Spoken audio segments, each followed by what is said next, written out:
Just three ordinary people from the hills of eastern Kentucky. We don't have all the answers, but we do have all the questions. This is the Just Add Bourbon podcast with Jimmy Don, JD, and Don.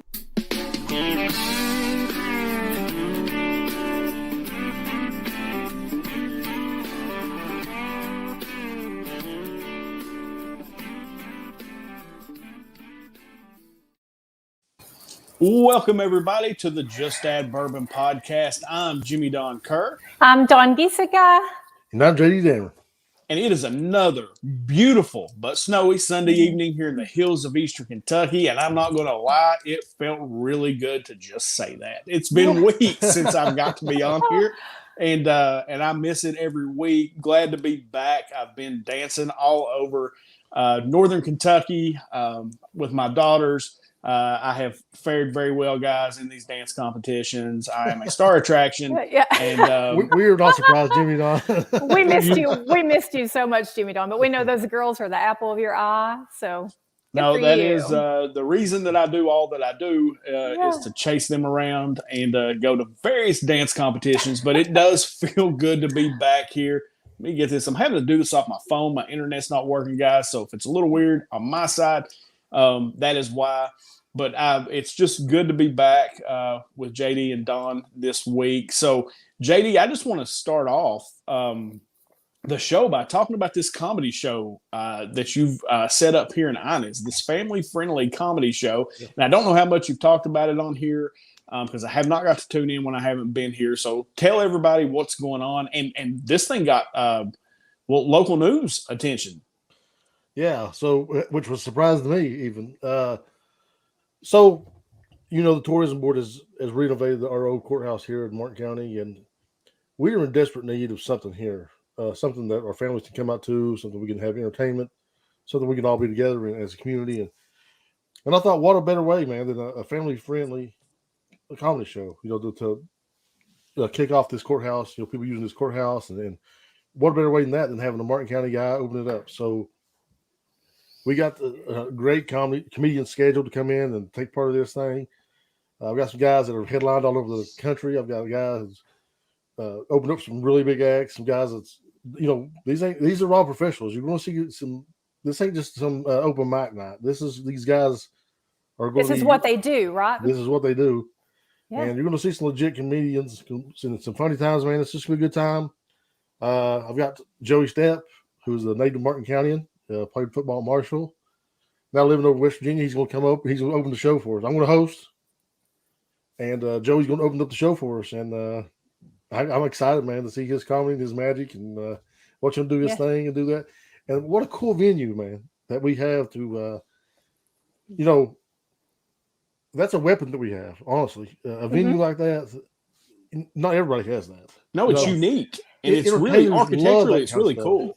It's a stunning venue honestly, there's all kinds of things they could do with that courthouse. I'm excited like you are too, like both of you guys are for Joey. And isn't the other guy, isn't he a kind of a big circuit with the churches? Yeah. So the headliner, Jake Hovis, like he does a lot of corporate gigs too, and a bunch of church groups. Like he stays on stage. I mean, more hours on stage this year than I slept last year. I mean, he just got to stay busy, and we're fortunate to get him, man. It's So you guys, everybody's going to be in for a real treat that comes out. You know, $10 come out and 2 hours of entertainment, man, and have a good time with your family and enjoy this new venue. And like I was saying, like, you know, this is a real opportunity for us. You know, as entertainers, we care about the venue. How good is the venue? You know what I mean? Sure. And you know, the last crowd we had at the community center, man, was dynamite. I was going to tell you, the Martin County crowd at the Donnie Baker show was dynamite. People showed up, ready to have a good time, ready to laugh. And I expect the same thing to happen with this family-friendly show at the courthouse. I expect us to show up, ready to laugh, ready to have a good time. And I'm super excited. What's up, Bonnie Crumb? You doing okay? And she's calling me JD, just FYI. That's my Aunt Bonnie. I don't know you, girl. What's going on, Aunt Bonnie?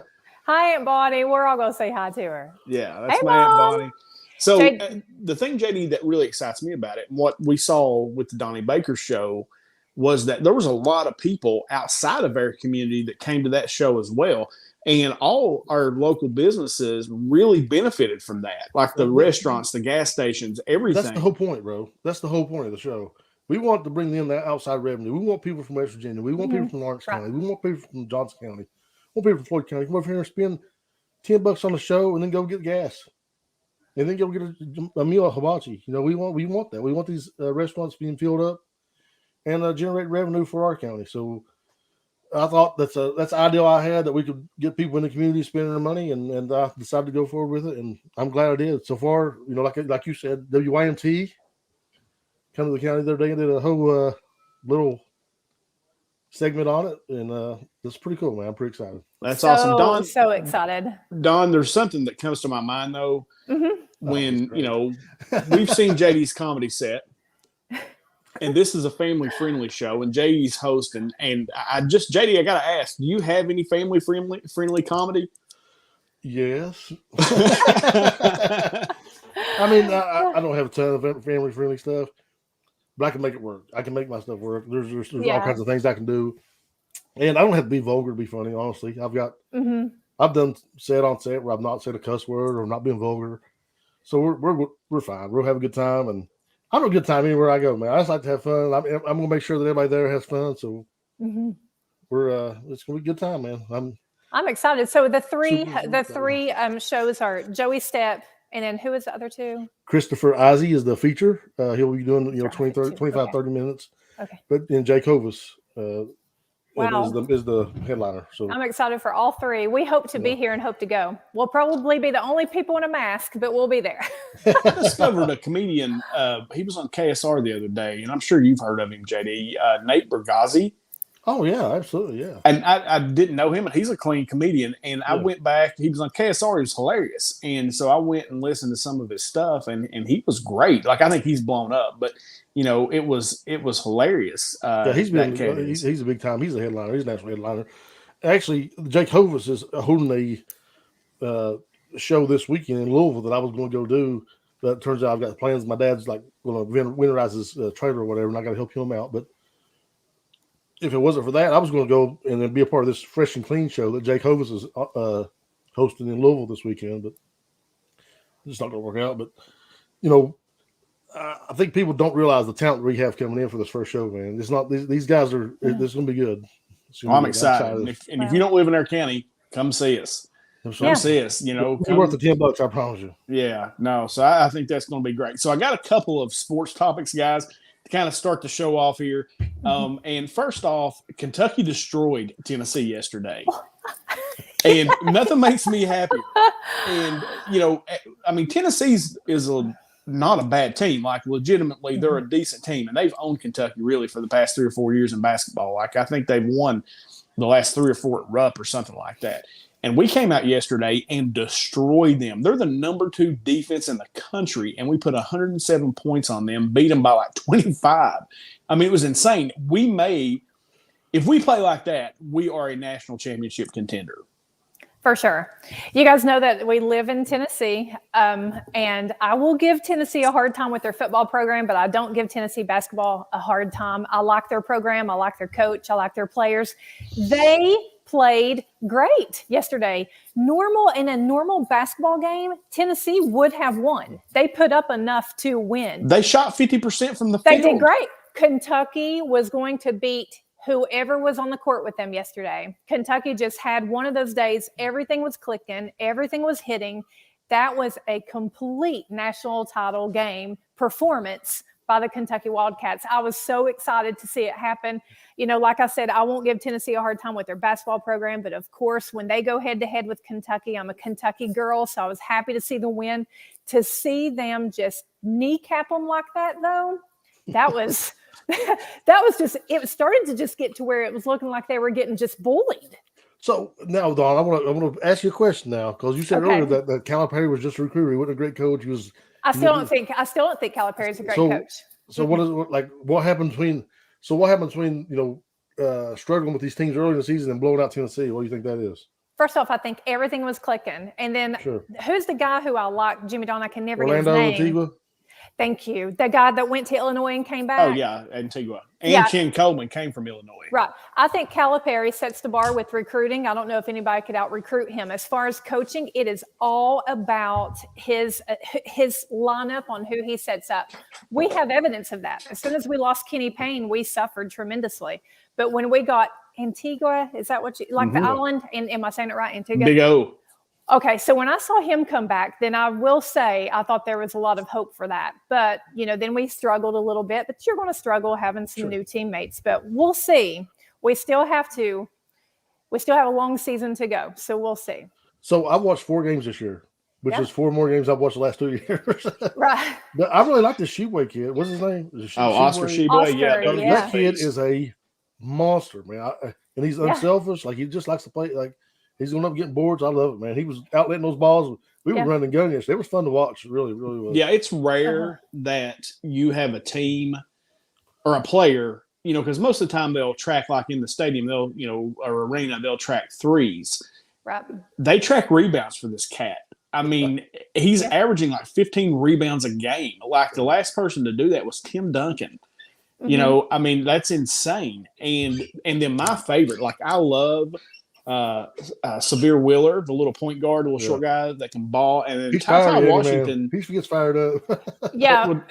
Nobody even knew of Wheeler until he came to Kentucky, right? Well, he played for Georgia. He was all SEC last year. Yeah, nobody even knew. He kicked our tail. Yeah, but Ty-Ty's not bad either, though. He got that touch, man. Ty-Ty's my favorite dude. Yeah, I'm so happy for him because we went through the Brandon Boston. Not that we don't love Boston, but he didn't turn out to be what we had hoped for. So I'm really a little, I don't know, jaded on when we bring these 5-star freshmen in. So I'm really happy to see Ty live up to the hype. That kid's just getting started. Yeah. Big O, though, he's so humble, but isn't he from like the Congo? Yeah. So he's 22 years old. He's real humble, real good Christian kid. He was one player that caused Calipari and Huggins, is it Huggins, the West Virginia, to have some words because, he didn't like to see him go. But look at him now. That's the beauty of Kentucky's name. That's why we have to put pressure on Calipari or whoever the coach is. Kentucky always needs to be Kentucky because these players were all good players on their opposing teams, but nobody knew their name until they came to Kentucky. Yeah. No, and we legit, we play that 3-guard lineup, and now that Shaden Sharp's there too, if he ends up playing, he's the number 1 player in the country, for next year, and he's there right now. And if they end up playing him too, it's untelling what we're going to be. But it was just nice to see. It was good for Kentucky basketball to do what Kentucky basketball is supposed to do to Tennessee on a Saturday afternoon game. So that was. And I agree with Don. It didn't matter who was on the other side. No, we would have beat anybody yesterday. It was crazy. It was what's the Duke guy's name? Billis, Jay. Oh yeah. The guy who was calling the game yesterday, and he was like, this Kentucky team, if they play like this, there's no way. If we continue like that, then we're definitely Final Four, hands down. So what we got to do is just put the next one together and the next one together, Yep. Yeah. And we'll get better. Bill has said it, that this team hasn't even hit its ceiling yet, which is scary. So if this team hits its ceiling, we're a legit national title contender. So, JD, the other thing I want to talk about is – for the first time in 31 years, and I know this because they said it 500 times during the game, the Cincinnati Bengals won a playoff game. And I am tickled to death. Because look, where we live, there's no professional teams in Kentucky, right? So you generally, depending on what area of our state you live in, like we have here, we have Steelers fans, we have Bengals fans. You get down to Western Kentucky, you're Tennessee Titans fans. Sure. You have a lot of those fans. But I have been a long-suffering Bengals fan, and it was nice to see them win yesterday for the first time in 31 years. I'll say it at least twice here because Mike Tirico said it 500 times yesterday. But it was cool to see the Bengals win that first game. Yeah, so I got a little bit of conflict of interest here. Like, I've never been treated as bad as I've been treated when I went to a Cincinnati Chiefs game in Cincinnati at the Paul Brown Stadium. They talked to me like a dog.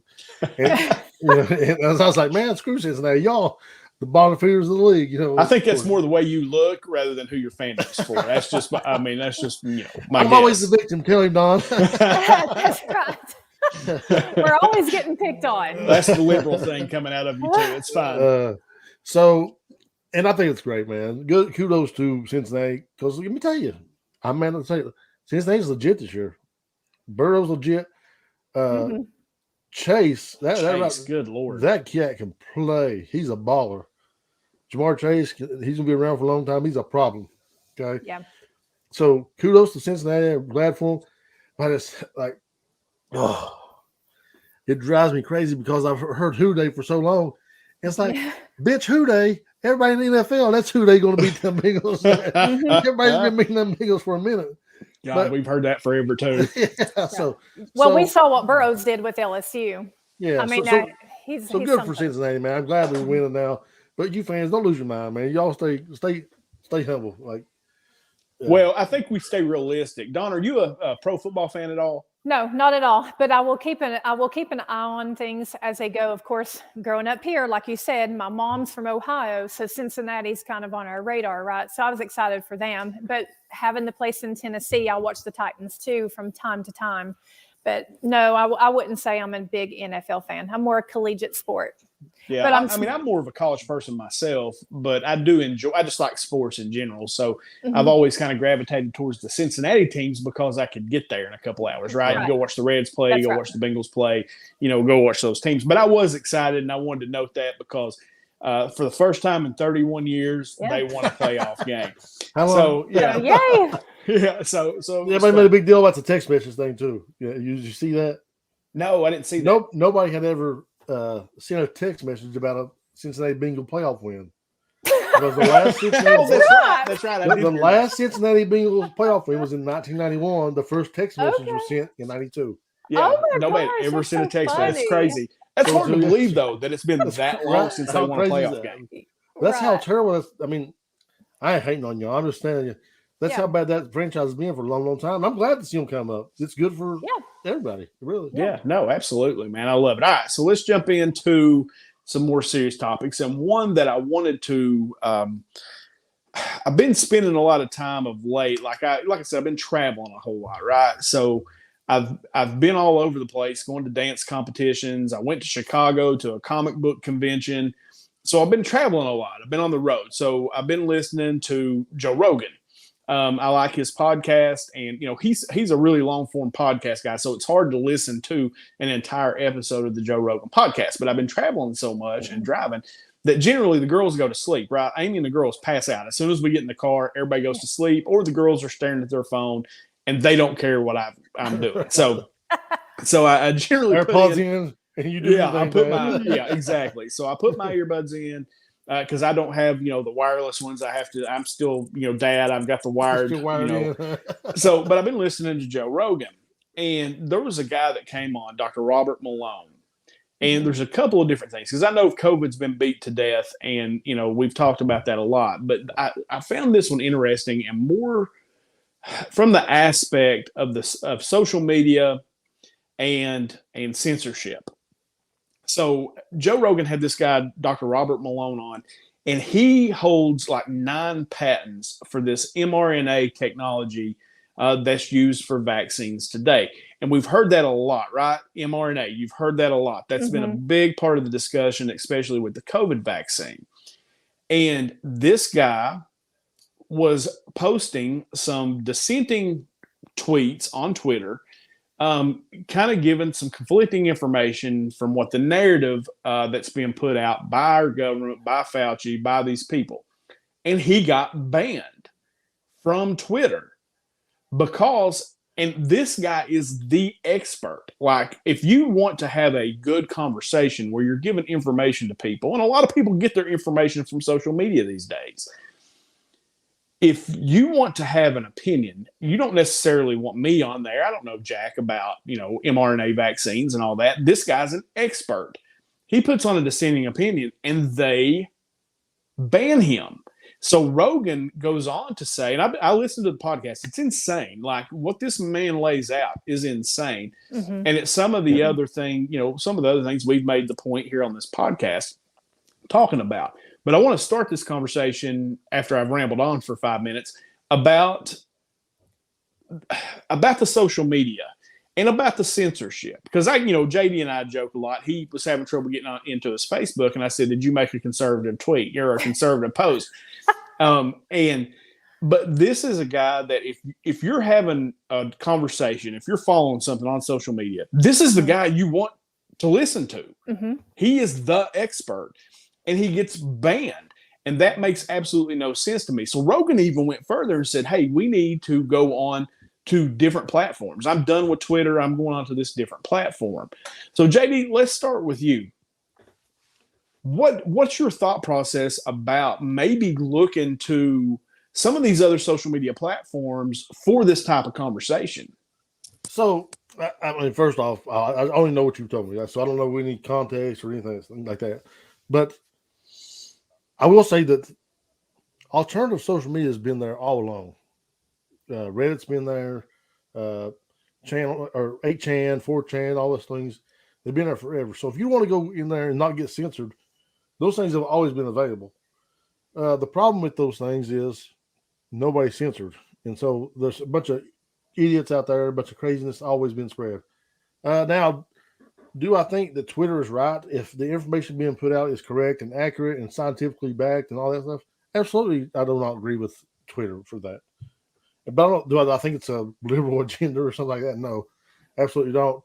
I always take issue with the conservatives saying they're getting banned. Like Marjorie Taylor Greene got banned on Twitter. It ain't because she had a dissenting opinion. It's because what she was sharing was a bunch of nonsense. That's why she got banned. That's why Trump got banned, because he was sharing a bunch of nonsense. So there are times where people deserve to be banned. But if people were talking science and facts and about vaccines and speaking accurately and truthfully, then we should have those conversations always. Absolutely. Well, Right. JB and Don, kind of respond to this. The guy was talking about ivermectin. He was talking about hydrochloroquine, however you say that. And, Trump was saying some of that stuff too, JD, and that was a lot of the people were kicking back. And this guy straight up said on Joe Rogan that the government allowed 500,000 people to die because they were holding back. And like specifically, you need to go listen to it, JD, because I think I'm a more-armed man in the boxing match right now. I don't know. Right. No, and I understand that too. But I think, what he said was they allowed a bunch of people to die because they were not allowing this for whatever reason. And he even said himself, I don't know exactly why they were holding this back, but they were. Don, like, what are your thoughts on these social media companies? Because I agree with you, JD. I want to say that. I agree with you. If you're talking crazy stuff, that's one thing. But if you're an expert in your field and you're bringing forth, different data that is scientifically backed and you get banned, that's a problem. Don, what do you think? I don't think that scientists should be banned. Science is literally supposed to be debated. That's what science is. It is something to where you're supposed to bring up theories and then you challenge them and then you run studies and you see if your theory works out. That's what science completely is.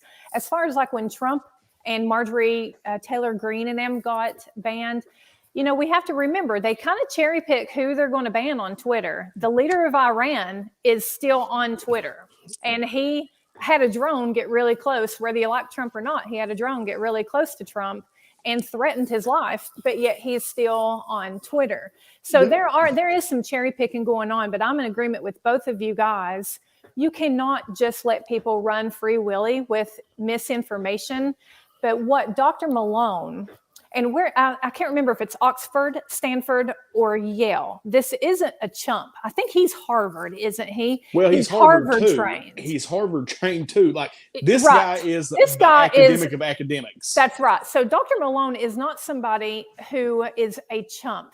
He is somebody who's well respected, not only in medicine, but in technology with medicine. Remember, United States of America is the top in the world with medical technology. It's not China. It's not anybody else. It's us. Okay. So this guy knows his stuff. So when he has a concern, and remember, he's also vaccinated. So he didn't go on there and start screaming at the vaccines. He started to become concerned when the vaccines did not hold back transmission. And he started to become concerned when we went after children.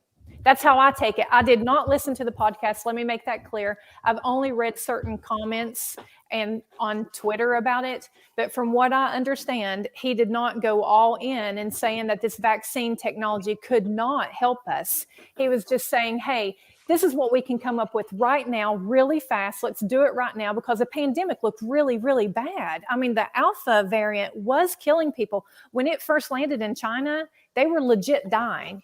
And it weakened as it got around the world. But he wasn't saying anything like that. He was just saying, we're going too far. And I've said it before on here, when it comes to these vaccines, everybody who is watching and listening is going to have to decide, what number are you going to be done with? Because they are not going to stop at 1 and 2. They've already proven that. It's going to be 3, and now we're talking about 4. Vaccines are supposed to slow transmission down, guys. We did that. It did a wonderful job with the Alpha variant, did wonderful with the Gamma. But because we hoarded our vaccines, and we're all in agreement on that too, when you have infection spreading, the more hosts that this virus finds, the more it will mutate. So we need treatments. That's all Malone was saying. But if you say the word ivermectin, you get banned. If you say any type of therapeutics or treatments, if you even say you want a therapeutic or a treatment, you are classed as anti-vax. Why is it we are allowing that narrative? People who want treatments are not anti-vax. They are simply people who want a therapeutic or a treatment. That's it. So I really don't have a whole lot of pushback against what you said, except for the cherry picking part. I don't think we're cherry picking about who gets banned on Twitter or any of these other social media platforms. The leader of Iran getting a drone close to Trump doesn't have anything to do with his Twitter. So why would they ban him on Twitter? If he was on Twitter handing out a bunch of lies and trying to get people fired up over a bunch of lies, saying the election was lost because of a rigged election, like our president or ex-president did, or spewing conspiracies like Marjorie Taylor Greene was doing, that would be the same thing. That'd be cherry picking. But he wasn't actively on Twitter pushing lies and misinformation. Right, so that's not cherry picking. No, actually it is, because on Twitter, Kamala Harris, Pelosi, all of your leaders on the Democrat Party, they literally said they would not take a vaccine that Trump put out, would not take it. That's dangerous misinformation. Lots of people could have followed that, but they didn't get banned. That's stating an opinion. That's not saying that the vaccine was not effective. So that's again 2 different things. No, I missed you on that. Yeah, I missed you on that too. So if I said, kind of go into that. So if I said I don't believe in anything that Jimmy Don puts out, that's just an opinion of mine, right? So just the same thing. If I said I don't trust a vaccine that President Trump puts out, that's an opinion of mine. It's an opinion of influence. But that's way different than saying the vaccines or COVID's a hoax, or these big conspiracy theories about this deep state that Marjorie Taylor Greene keeps on pushing. That's also Taylor Greene's opinion. Actually, you just kind of stepped into it. So really, Kamala, when you say there's truth, all these people are influential. So what they say is indeed their opinion, with the exception of Malone. Not only is that his opinion, but that's his expertise. So he has data that he can bring on. And they brought him, they just censored him. Again, so I'm not pushing back on that one. I'm saying the cherry picking is just not happening. It's not true. It's just not true. It's just not. Yeah. Well, but it had to him though, so they cherry picked him though. So there is a case where that is true. But it's not a political cherry picking though. It was like it was put forth. Because that's not, okay. Well, let's go again with the political cherry picking. So Marjorie Taylor Greene, who I don't particularly care for either, so I'm in agreement with you on that, JD. I mean, she seems a little off, but whatever. Anyway, so she was censored or blocked or taken down. I don't know. Either way, she might not even because of the conspiracy theories, not because of information that she had, not because of scientific information. But conspiracy theories are also a personal opinion, just like Kamala Harris's personal opinion when she said she would never take the vaccine. That was also her opinion. So there's two different things. Taken down. There's 2 different things though. If I put something forward as fact and make a statement that President Trump lost the election because it was rigged, is way different than I don't trust a vaccine that President Trump puts out. Those are way 2 different things. Those are way 2 different things. One's an opinion, one is stated as a fact. Mm-hmm. We'll agree to disagree on that. Well, I'm with you. Okay, so I mean, I kind of follow what you're saying. I think that is two different things. I mean, you know, if I'm thinking about that, it is probably two different things. But I think there's multiple cases, and I'm sitting here just trying to think. I was trying to sit here and think who else has been taken off for something similar to what this Dr. Malone had done, and just because, like, I fear for that man's life. Like, you ought to go listen to it. Like, it's insane. Like the stuff that he says, it's crazy, and this is coming from a scientific expert. Sure. So yeah, outside that, I'm not even debating that, man. I'm saying that guy should be allowed on Twitter, and if he's got facts to back up his study, again, that's not opinion though, right? That's something that's been proven and tested, right? And so let's have that debate. Let's talk about why he thinks these treatments are effective, why they are effective. Share that information. Let's have that information. He's not allowed to, though. That's the whole thing. He's not allowed to. Well, and I agree with Samantha. Which I'm saying I don't agree with. I don't think that's the right thing. But what Samantha's saying here, though, JD, like, I agree with this. She said during the vice presidential debate that she would not take the vaccine if Trump told her. I think that's dangerous. Right. And that just kind of goes back to, it is dangerous. I agree with that. You know, it's just, and what Don was saying, people of influence, when you're a person of influence and you make a statement like that, that is dangerous to the people who follow you. Totally. But she didn't say that on Twitter. She said that during debate. Which has more viewers. It has more viewers. I agree it's worse, but you can't debate. She couldn't get banned on Twitter for something she said in the debate. No, you're right. What I'm saying is you have to violate the rules of that social media. She said plenty on Twitter too. No, she said plenty on Twitter too. She even offered to bail all of the rioters out of the BLM riots. Remember, she said that on Twitter. That could influence more people to go out and burn buildings down. So really, it is cherry picking more on the conservative side. Had I went on there and said, "I'll tell you what, JD, if you want to go burn down all of Inez, I will bail you out," they probably would censor me. Right. So. But I think what the disconnect maybe is that, you know, the difference between somebody saying something once or twice and somebody saying it over and over and over and over and over is way different. Marjorie Taylor Greene's been a conspiracy theorist and crazy since the day she started running for Senate in Georgia. See, I don't think so. I think that everybody should have the same rules, whether you say it once or 100 times. If you're saying something that's completely off the wall. Well, they give you warnings though, like you violate community standards. Here's a day's ban. And I think Green does a lot of it. I mean, she's propaganda, right? I mean, that's what she is. Right. So I'm going to talk about, well, Knox and your mom both have gone here and said the overall concern aspect is censorship on the public platform, conservative or liberal. Yeah, and I think that's a great point we need to make, that social media is a business. Facebook and Twitter and 4chan and Reddit, they're all in business. They're not censoring freedom of speech. You have the right to say all kinds of things. You can't go out into a movie theater and yell fire unless there's a fire. You'll get in trouble, right? Right. We're not arguing that. We're arguing why some people can yell fire and others can't. That's what we're arguing. We're arguing why Dr. Malone is not allowed to push back at all. But another scientist can go on and say that we need to vaccinate healthy 10-year-old kids, and nobody gives them pushback. And remember, no, we should. I agree with you on this answer. Yeah, I agree with you. So that's where we're at. But he's talking about, I think he's talking about a much broader thing, though. I think Knox is talking about a much broader thing about how social media should be allowed just a freedom of speech. Well, it's not necessarily true. If what I'm saying is causing harm to other people, then I should be shut down, because especially if I'm giving them false information and keep them stirred up with false information. Well, let me ask you guys this just real quick, and this is a little bit of a change of subject, but I think it applies to what we're talking about here too. Is this talk of the Democrats are wanting to get rid of the filibuster, right? And I can't remember the guy's name now that got up and read Chuck Schumer's speech word for word. Several years ago, I guess this came up. Maybe the Republicans were trying to do it, and Schumer was arguing against it. And this Republican guy got up and read Schumer's speech word for word. And I thought, it just shows you that our politicians and this big Twitter, they're all Ted Cruz did the same exact thing the opposite way. The same exact thing. Yeah. You could read Ted Cruz read Dr. Seuss, right? to keep don't be picking on Dr. Seuss. Yeah, JD. No, but I just thought, you just think about that though, how hypocritical our politicians are. is that now that the Democrats have control, Sure. now they want to get rid of the filibuster. Right. But 3 years ago, or whenever this was, Schumer fought so hard against it, and now the Republican guy read his exact speech for word on the floor. And I thought that was pretty amazing. Like, I thought that just shows you, if you can't see the hypocrisy on the right and the left and what's happening in our government, you need to open your eyes. Like, it's insane.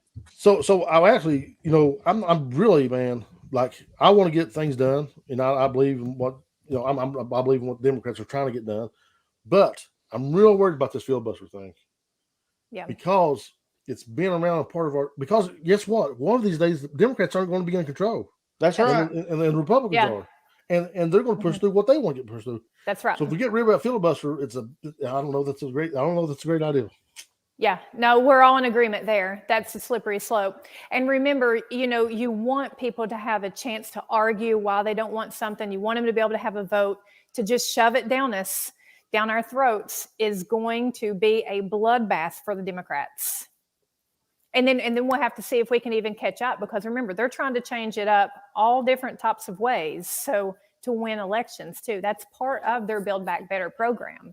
Well, if you want to talk about people trying to change things to win elections, you ought to talk about Republicans and their laws in these states that are trying to. And we can. It don't matter what the popular vote is. Right. The Republican council is going to win. We can, and it boils down to this though. It's all about ID.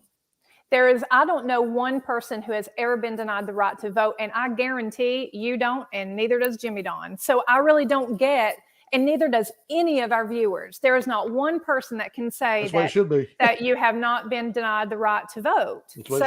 So now we're wanting, now we want IDs. But, we have these people saying, no, we want it mailed in. We want to be doing this and we don't want to do that. At some point, we have to watch a little bit what we're doing. Yeah, JD, do you think, let me ask you this, JD, because I know you have a different opinion than Don and I both on this. But as far as, I'm just interested to know what you think. Sure. So Georgia, for example, that's where Biden was at talking about this. Yeah. And Georgia has some of the strictest voter laws around as far as it trying to be a secure election. Okay, they have some of the strictest. Well, in Rhode Island, a matter of interpretation. Yeah. Okay, but like in Rhode Island and some other places, it's much harder to vote in some of these other places. So they're kind of picking here in Georgia, because that was a place of contention, I guess, during the last election. Right. Do you think? And I'm just asking for your personal belief here. Sure. Just do you think that voter security, having an ID, those things, do you think that's important for a safe, secure election? I think that we just had the most safe and secure election without those things. So no, I don't think we necessarily have to have them. I think we're trying to fix a problem we don't have. Our voting fraud percentage is like 0.04%. So now we're trying to go out and fix a problem we don't have. And I'm not even care about the voter IDs as much as I am is that if the council, who are largely Republicans in these states, in Pennsylvania and Georgia, they changed these rules and let mail-in voting and all this stuff happen. And now they say, oh, well, if we think there's any contention that there's any fraud or anything, we're just going to pick who we want to be the winner and get our electoral votes. And that's a fact, what Georgia's doing. And so how do you all feel about that? You think that's a good thing?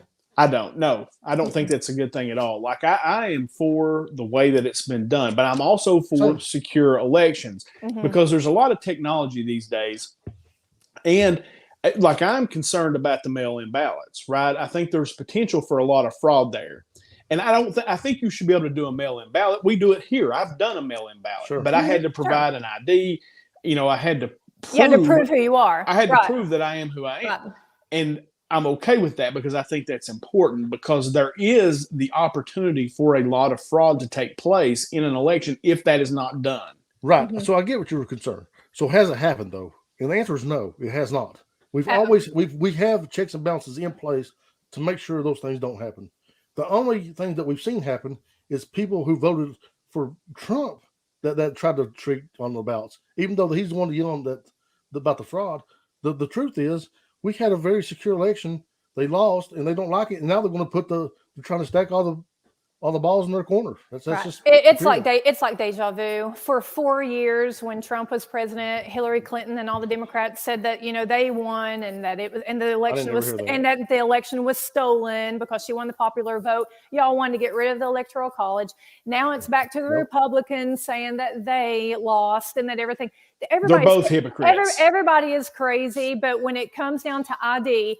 If I have to show ID to get my Allegra D every time I'm congested, then by gosh, you ought to have to show an ID to vote for your mayor, your magistrate, and let alone your president.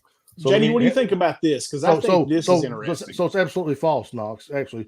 So if you vote as a non-citizen in New York or any state in the union and you get caught, you lose any chance to ever become a citizen. You get transported straight to if you let's say you're Mexican or whatever, you get deported straight away. It's not false. No, it's not, because in New York, the new mayor just. Well, if they're trying to change something new, I don't agree with that. I think you have to be a citizen to vote.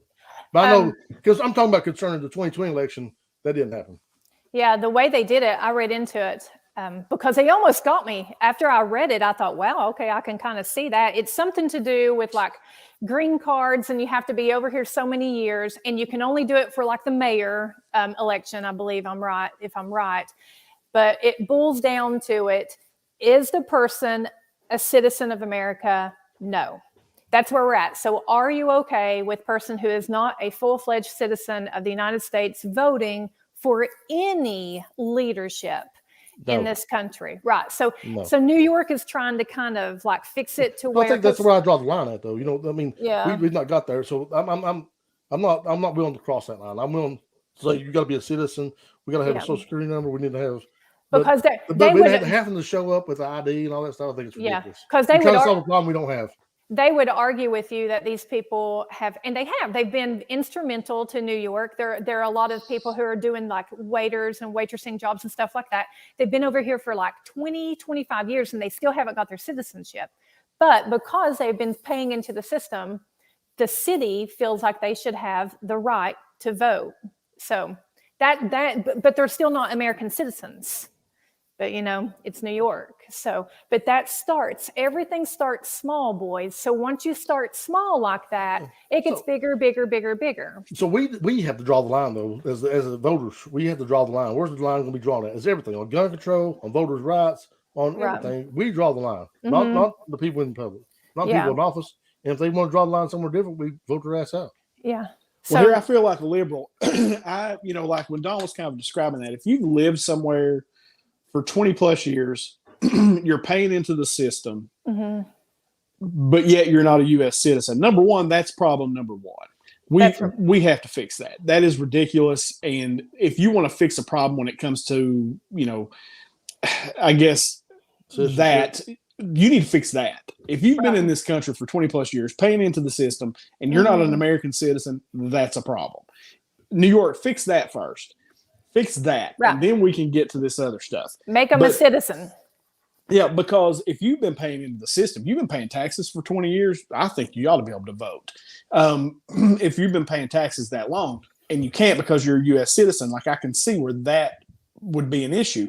But if you're new here, you've been here for 60 days and you're on the government draw, whatever, no, no, but fix that first. That's when I see that's what I think. So I'm going to address this right here. In the letter Bob Doe had read at his funeral, he made a joke that he would now be voting Democrat. It's a great lie he tells, that we all believe, that all the Republicans seem to believe that all these dead people will just vote Democrat, and we never see it come to fruition. I just don't think it gets talked about. Look, I know Jay thinks I'm crazy. All I'm saying is Joe Biden says that he had 81 million people vote for him. All these people love him. All these people want him for president, but yet his approval rating is in the 30s. I mean, are we believing polls now or not? Because what happened to that? Well, I have a hard time believing any poll, like 100%. Like, and I'm not even joking. I see Biden's approval rating statistically, it does not make sense. For him to be 33%, still like 2 points higher than what Trump's was after the first year. It doesn't sound right, but this doesn't sound right. Well, JD, and we all know this. We all know that people didn't vote for Joe Biden. People voted against Trump. Mm-hmm. That's a fact. Yeah, I would agree. No, I don't think you're wrong about that. I think you're absolutely right about that. I agree. So that's how polarizing Trump was, and that's why he lost the election. the big lies getting tiresome. Trump lost. Absolutely. I agree with that too, Lisa. Yeah. I've so moved on from Trump, though. You guys know that. I'm done with it. And I like Joe Biden, Caitlin. Just so you. Well, like here's Joe the Biden. thing, He's JD. doing a I good know job so JD. far, I do not. I do not. JD thinks I'm a bit crazy, but there were so many statistical anomalies in that election. Like one statistical anomaly, okay, those things happen. Just like Tennessee shooting 50% from the field and losing a ball game. Things like that happen sometimes. Sure. But when you have 11, it's hard. Like in my mind, still, JD, in my mind, something wasn't right because you just statistically cannot have that many anomalies at one time. Unless you got the evidence, you got to say they were. You're right, and you're right. I'm just telling you that statistically there were proven, because numbers is a science too, and statistically there were like 11 different abnormalities that have never occurred before. Right. And statistically that's like impossible. And so that's the only thing that concerns me about stuff like that. Now, that's me being an analytical person and numerical, that kind of thing bothers me. We also had somebody who was the most polarizing president probably all times, except for Abraham Lincoln. You know, Trump probably polarized the more, I mean, as far as numbers go, more people than has ever been polarized in this nation. And people showed up in ways to vote for him, and people showed up in ways to vote against him. And that's just why the anomalies showed up, I think. I don't know. I just have a hard time. Like, they pushed that Russian narrative for so long with Trump. And then that turns out to be BS, complete garbage. Well, and then you've got the same people pushing this same different narrative. It's hard for me to believe them, JD. And that's just the truth. It wasn't really complete BS. They just couldn't get. It was garbage, dog. You know it was. It was complete garbage. You can read the reports. I know it was complete garbage. I know your boy hooked you up, tried to say that there was something there wasn't, but that's not true. Yeah, it was complete garbage. Yeah, complete garbage. I mean, you keep saying it. Keep saying it. I will. Because it will change the truth. It was. So sorry. It just was. And you know it was. All right. So I get the last word. Ha ha. No. It don't matter if you're still there.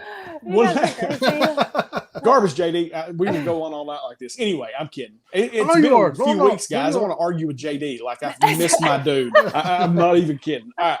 Last thing I do want to talk about, what time we've got here, is I did want to talk about the Supreme Court kind of pushing back the mandate that you have to be vaccinated, to work. And I wanted to kind of touch on that a little bit. And, before we even come on here, I was like, well, it was for everybody except for people who work in the healthcare industry. And I was kind of like, well, that makes sense to me. You're in the healthcare industry, you're around it all the time. You probably ought to be vaccinated, because my beliefs have completely changed as far as the vaccination thing goes. And truth be told, I'm pretty sure I didn't get tested, but I'm pretty sure I had COVID that weekend that I couldn't come on because I told you I was coughing my guts out. I'm pretty sure I had COVID because Amy ended up with COVID. She tested positive for it. Oh, Mom. And so did she do okay? She was fine. She's fine. She was fine. Amy works in the school system. She has the immune system of a horse. Yeah. So, she was fine. But it didn't bother me like it did other people. I was coughing. I had like a chest congestion thing, but it was coughing. So it made sense to me, Don, that a healthcare worker who's around it all the time, maybe they do need to get vaccinated because it gives them some type of prevention or some care to that. But you were like, absolutely not. They basically said everybody else. So talk about that just a little bit. You have never been concerned about what I've worked around my entire life. But now all of a sudden, everybody has a concern about what we're working with inside the hospital. COVID is just one of those things.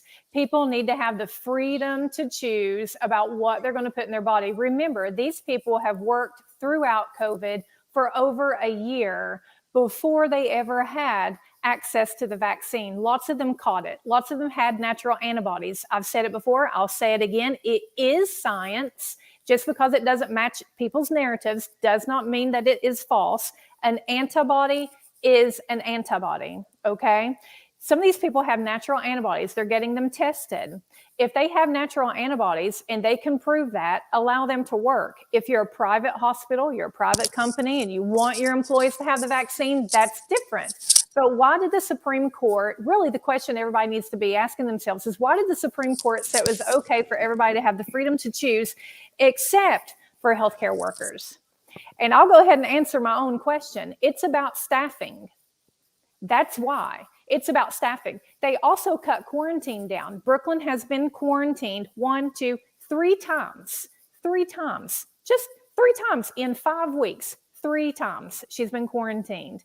Todd has been exposed on a daily basis. Do you want to know how many times he's been quarantined? Zip. None of this makes sense anymore. Do the vaccines help? You better believe they do. Do you need to get boosted if you're older or if you're immunocompromised or if you just want to get boosted? Absolutely. Go get boosted. Omicron will find you. Will Omicron be mild? Don't know. It could be for some. It could be for others. We have people who have had zero symptoms, but they tested positive. A month later, their hair was falling out, different. I won't say everything because people might know some of these people. The penis got littler. That's right. There's all kinds of things that happen with COVID. So which means I'm taking every shot, just so everybody knows. Sorry, I can't afford to lose my penis. When people argue about the vaccine and us not knowing what the vaccine will do to our bodies, that's completely valid. It's also valid to say we have no idea what COVID will do to your body, natural infection wise either. We have people, like I said, that had COVID 1 and 2 months ago, thought they were fine, and then poof, they show back up to the hospital with some of the craziest, wildest things you've ever seen going on with their bodies. And we don't know how long it'll last, if it needs to be surgically removed, if we can even do that. Will it turn into cancer? We have no idea. The best thing to do with this pandemic is mitigate. People need to take this a little serious, but they're not. The Supreme Court will need to issue an opinion on the CMA part. Right now, they are saying that federal employees and all these people have the right to choose on the vaccine, but they literally left out healthcare workers. It is not because they care about the hospitals. I think we can look around and we can prove now that nobody cares about the hospitals. Nobody cares about schools either. Nobody cares about anybody, really. They care about keeping this economy going. Think about it, guys. I guarantee you, if it snows tonight, they won't have school on Tuesday or Wednesday. If they had the flu or the craps fly through, they would shut down school for 2 or 3 days. They've got kids missing left and right. They've got teachers missing left and right, and they are hell-bent on keeping schools open. They are hell-bent on keeping everything wide open. I've said it before on this podcast. I will say it again. We need a middle ground to this pandemic. You have to have a middle ground. You should not send teachers in and children in when you have 10 and 20% of your students showing up sick. That's effing insane. You are literally leading these people to health problems that we don't know what's going to look like. Amy may do fine, Jimmy Don. In 2 months, we'll see. 3 months, we'll see. 5 years, we'll see. You can go get 5 vaccines, 3 vaccines. You'll do fine. Maybe up front, 2 years, we'll have to look at you. 5 years, we'll have to look at you. You need to realize we are all screwed. And you want to know why? Because you've got this side and this side saying ignore it. You've got this side going, this is just a cold. What are you talking about? Then you've got this other side who did say, let's shut down. Let's try to do all this stuff. Now they're like, hell with it. We got our vaccines. We're going to go wide open. I can't believe people listen to the Democrats or the Republicans. You need to think with your own brain. You need to look with your own eyes. If you're sending your kid into school and they've been getting taught by a janitor because they can't even find substitutes, then you're sending your kids in to be babysat.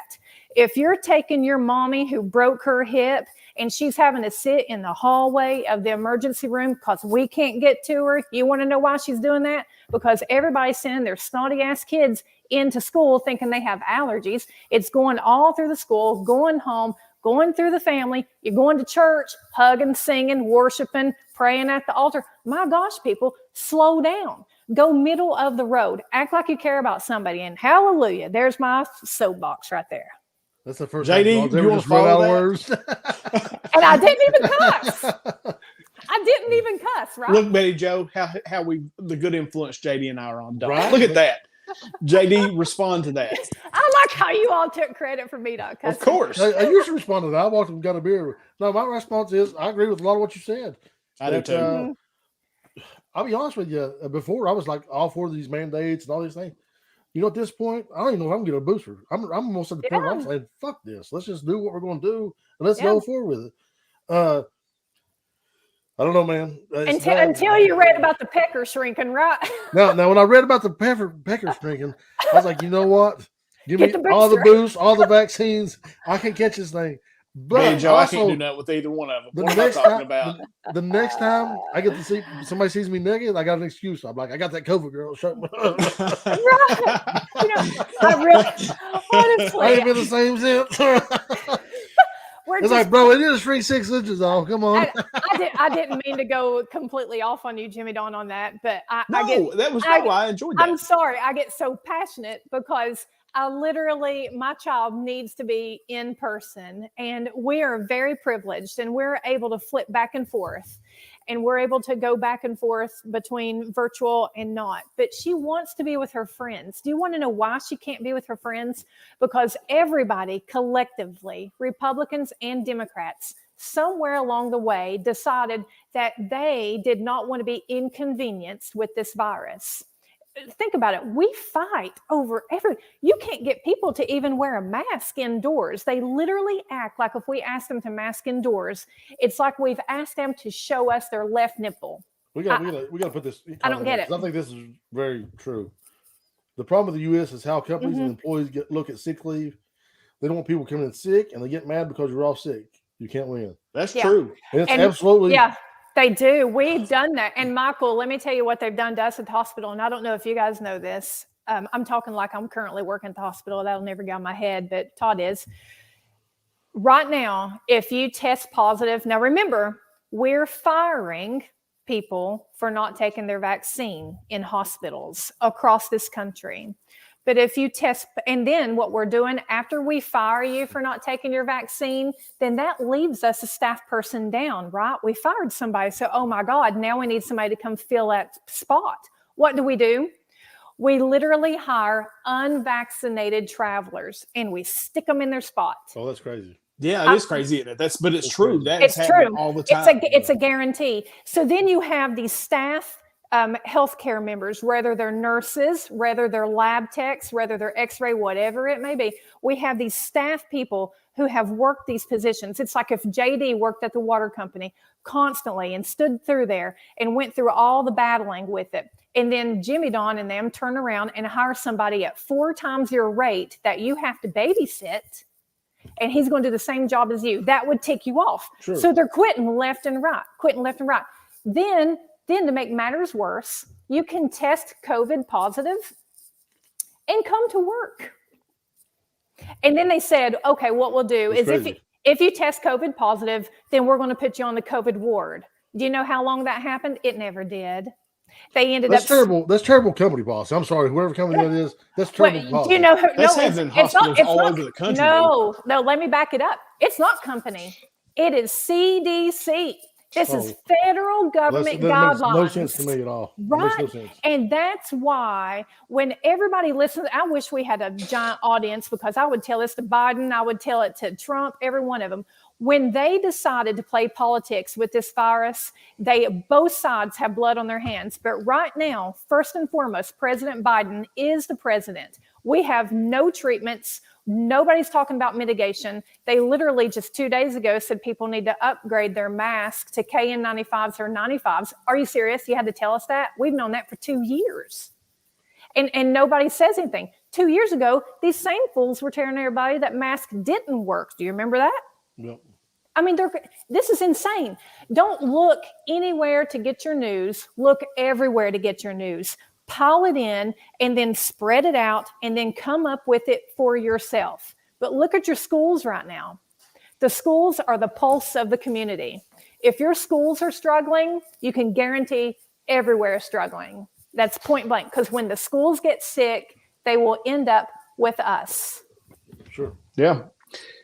I have no retort to that because I think that's well said. I agree with a lot of what Don said.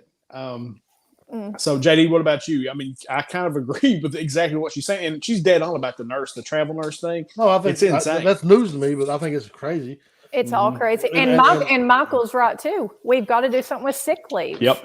And JD's right, because they give you sick leave, but then get mad at you if you use it. I've experienced it though, bro. Have you not experienced that? I haven't in a long time because this guy's going off on leave, and now we're screwed because we can't get things done that need to get done. Yeah. Because guess what? People need water. Yeah. Right. Yeah. I mean, they do. Yeah. So man, it just puts you in a bad spot. And I mean, these sicknesses. I mean, the CDC rules. That's just crazy to me. First off, they've lost it, and it breaks my heart because, guys, I spent years practically worshiping at the throne of CDC when I could have went down there and worked temporarily for them for 4 months during the H1N1. Like, I really thought, I don't know, when you have a profession and then you have these people who are supposed to be experts, you look up to them, right? I really thought they had it all figured out. Now the wool is off and my eyes, and I know exactly who the CDC is, and they are nothing but bureaucrats. So that's all they are. They're nothing but politically charged bureaucrats. Do not listen to them. Listen to your local doctors. Listen to your teachers. So that's what I was going to get at. Actually, when you was talking on your spiel there, I wrote down that, local decisions need to be made. I really feel that way. Not even state level. I feel like local decisions. Yeah. The problem is, even local decisions, they want to politicize this thing, right? Like, I know people who won't vote for Democrats here in Martin County on races. They ain't got shit to do with what politics you are. Yeah. I bet. I think I would be a great magistrate in District 5, but I would never get voted in because I would have a D beside my name. You know what I'm saying? That's right. Like, and I wouldn't even run and waste my time because people go down there and hit the R button, and that'd be it. That's it. Now, see, I'm not that way. Hey, JD, you brought up something, though. You made me think of something. Do you guys know, and Jimmy, on you too, as far as the state of Tennessee went, we retaliated against our health department. So what we did was we removed all their power, and they fixed it to where you cannot put masks on kids. You can't do nothing. Local decision has been stripped. It has to go through the state. So like right now, Brooklyn's quarantined. Her poor little principal. I have never talked to any of, because you got to remember, these people are highfalutin. They only have 80 seventh graders they have to deal with. She sounded completely defeated because everybody was so sick. And I'm like, you guys have the technology. Just flip everybody over to, it's not like these kids are going to go home hungry. I mean, it's a private school. And she's like, we can't without the state approving it. So here's local government is nothing. Is Kentucky the same way? I don't know. I think the health department still carries a bunch of weight. Yeah, health department still carries a lot of weight. But it needs to be that way. We need people that aren't elected officials making some of these decisions. That way they're not worried about. Yeah. So I don't think so. I'm talking about both sides of my mouth here because I also feel like we need people making important decisions that are elected so we can hold them accountable, right? Yeah.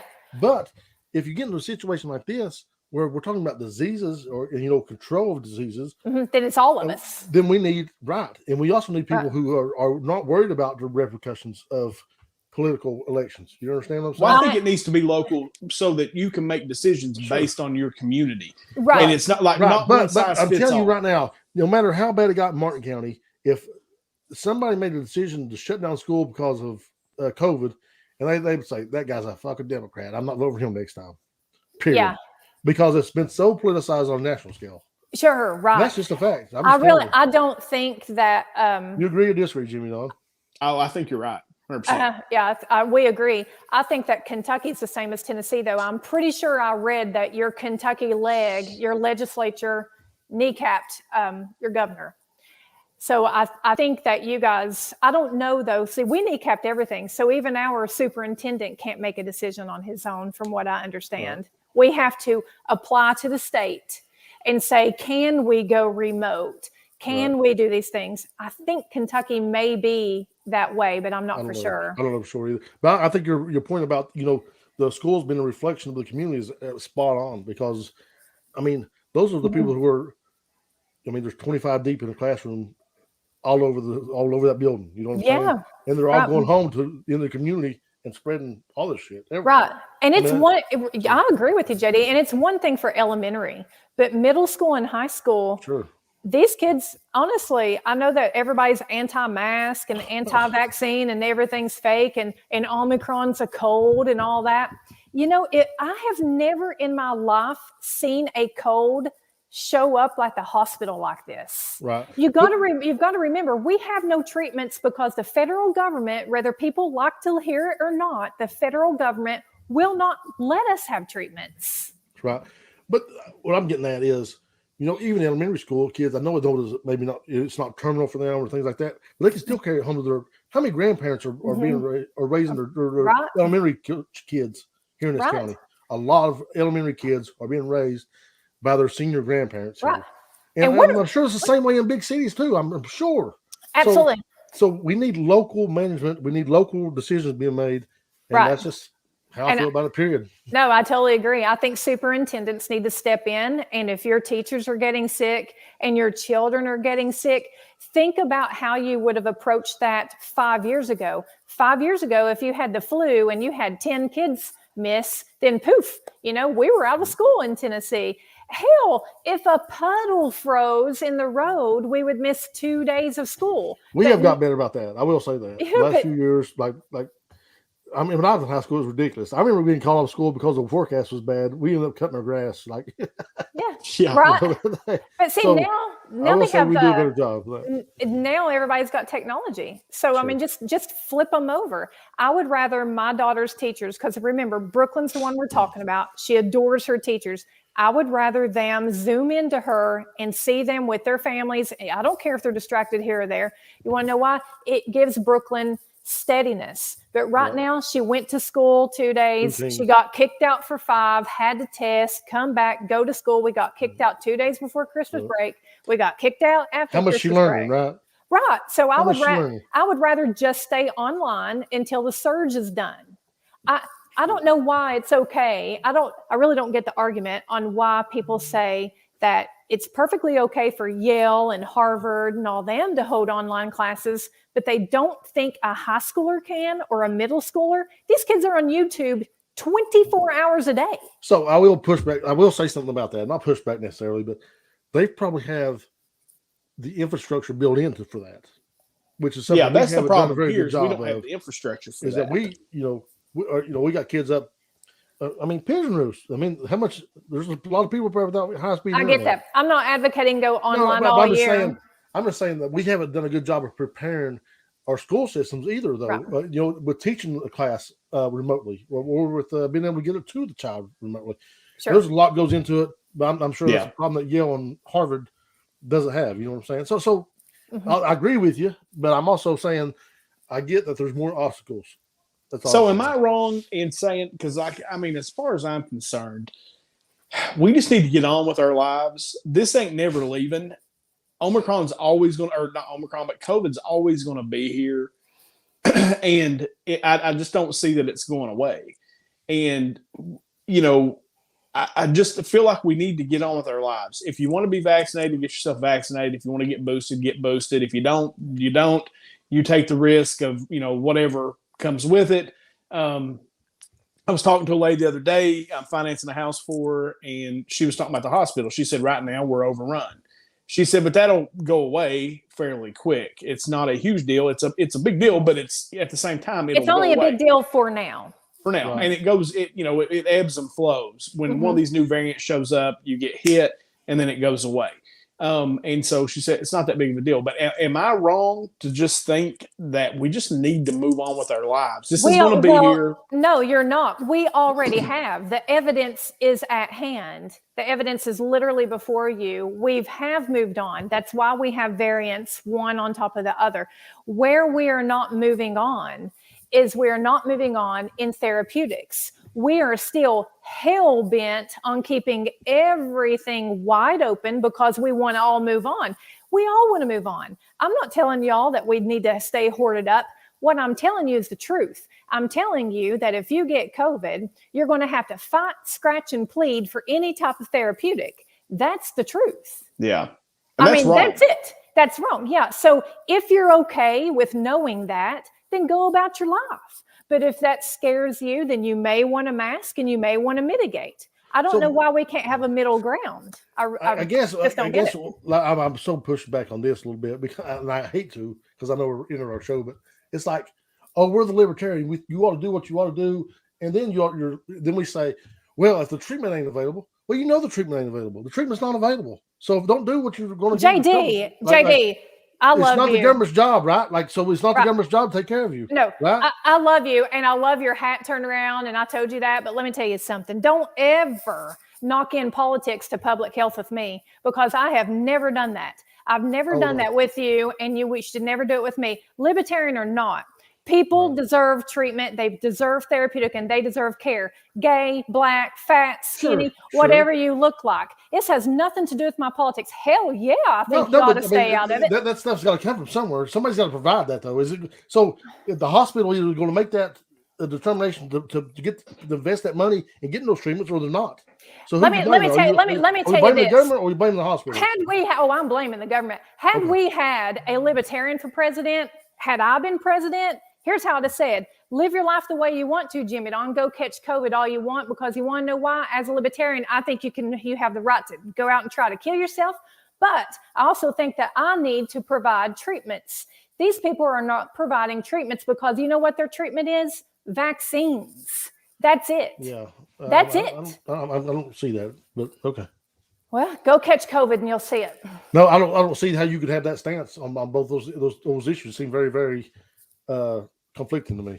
How? Why do you think libertarians? First off, I'm a conservative libertarian. You think that we don't want to give treatment to people? That we don't think people should have a freedom to choose? Well, live your life the way you want to live it, and then say, oh well, I'm going to die now. So, but the government should make sure that I have these treatments available. Because doesn't make no sense to me. Because I would let you take ivermectin, JD. I would let you take hydroxychloroquine or whatever. But you think the government ought to provide it, though, is what I'm saying, Don. What I'm saying is you think the government ought to provide it. Yes, because it's a public health thing. Yes, this is public health we're talking about. Yeah, I think the government. They don't add up to me. I think, well, can't help it. I think the government should provide treatment for anything that threatens our society, period.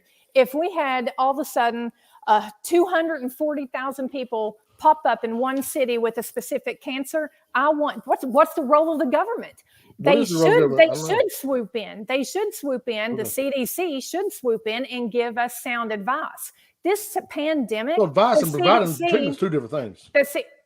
No, they approve treatments too. The FDA but and the CDC I'm saying do. As a libertarian, though, you're saying that the government should provide advice, which is way different than providing treatment, which is what I don't think libertarian would necessarily think the government would throw with. Okay, then pull my Republican card. We all know I vote Republican. Pull that card.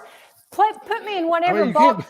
Me in whatever box you want to put me in, because you got two choices: a libertarian. Actually, you got three: a libertarian, independent, or Republican. Put me in either box you want, and in every box, I'm going to scream out that people deserve they deserve access to vaccines. They also deserve from the box I'm in. So they also deserve therapy. No, you're in the Democrat box. You're literally running. I'm not to disagree with them though. I've done it. You guys are actually running the pandemic, and you guys are the ones that called the HHS and said, "Yo, hold the antibody treatments." Here, so I would disagree with anybody anytime. So I don't toe the line. So I disagree with that. They should do a better job. Oh, you disagree with the government? I disagree with the way they've handled a lot of things. Done a lot of things, sure. Right. When that's I'm why not going to get lock and step with my party or any party. Sure. That's why everybody, I think, is frustrated with how it's been handled.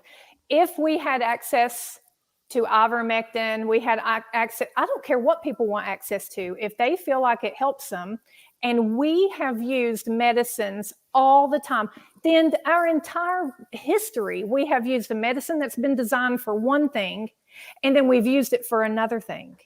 If you have, and I'm not upholding ivermectin by any means, I'm just saying we have some countries that are using it.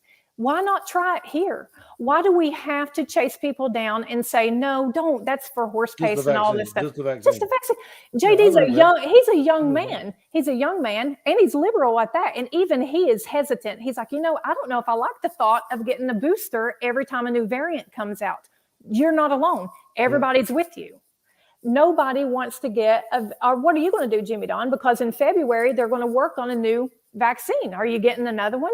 I don't know. I haven't decided. Be Like, 3 I and really 4. haven't decided because I just don't know that I want to keep going on with this booster after booster after booster. Right. I'm the Remember this? same. It was vacuum the house and do the laundry. I love it. Todd's trying to get a little love in that. That's all. No, he's telling you that what he normally does when Don gets on this rant like this, that he just starts vacuuming and doing laundry. No, she ain't gonna make me sleep on the couch now. People need to get your vaccine, get your preventative stuff for sure. Get your booster. I know people who have recently vaccinated, they did fine, like Jimmy Don was saying. Get your booster. Do all that if you want to. I also just think that if you get sick through all of your preventative measures, if you do all of that and you still get sick, I think that we ought to be able to hook you up with some therapeutics. I just don't think we should. I don't think they should be holding those back either. Like, I don't think they should be holding those back. And that's, so I agree with Dr. Malone was talking about. He was saying they're holding this stuff back for no reason. And, and they won't explain why, or he can't figure out why they're holding it back. I agree with all that. I'm going to tell you right now. Oh, we know you agree do. with all that. But I'm going to tell you that an ounce of prevention is better than a pound of better than a pound of cure. Absolutely. Yeah. And so that's why I guess the vaccine's probably been pushed so hard over these other things. But we ought to have treatments too. Absolutely. Yeah. And it's only been certain vaccines. Remember, we've got different vaccines that can't get approved, guys. Sure. So as much as I would love to sit here and listen to you all argue back and forth, we've run over and I have to go. So I need to pee real bad. Yeah. I knew JD was needing a potty break too. So look, it's a blast. I love both of you, and I've so enjoyed being back on here tonight. And I hate that I've missed. Now, just so that everybody knows, it's going to happen more over the next couple of months. JD and Don will have to carry the ship because it is dance season, full blown. COVID dance is over. I have to go. Smaller, bro. You have to hurry. Yeah. No, you can go ahead. I'm really good. Just that everybody. Woo! But no. So I am having to do this from my phone. So I cannot, because I don't have internet for some reason right now. So I will not be able to download the podcast tonight like I normally do. I will do it in the morning. Once I get to my office, I'll knock it out real quick, get the podcast uploaded, and it'll be there. And just, kind of apologize for not being done the last couple of weeks. I am going to go back and get the ones where I had to miss uploaded as well. I just haven't been around, and my schedule has not allowed it. So just everybody understand that the podcast itself will not be uploaded until in the morning. But yeah, no, it was awesome, Don, to be back. Yeah. We're so glad to have you. And JD did great hosting us throughout the times that you missed, but we sure miss you when you're not here. Yeah, no, I enjoy hanging out with you guys for sure. And we thank all of you. I never wash my hands, by the way. Yeah, whatever, dude. No, but we appreciate all you guys that watch and support us. Thank you guys so much. We really do appreciate it. And hopefully we'll be able to get back here to a more consistent schedule for the rest of 2022. All right. With that said, you know where to find us. The podcast launches from Podbean. You can sub up there and get the podcast there. You can go to iTunes, Spotify, anywhere you can find podcasts, you will find the Just Add Bourbon podcast. Of course, follow us on all the social media channels. Don and JD do a great job putting up different topics each week for discussion. So definitely go there and be part of that discussion as well. And I have so missed saying this for the last month. No matter how bad your week's been. No, let me start over. From myself, from JD, from Don, no matter how bad your week's been, no matter how bad your day's going, if you just add bourbon, it always gets a little bit better. We will see you guys next week.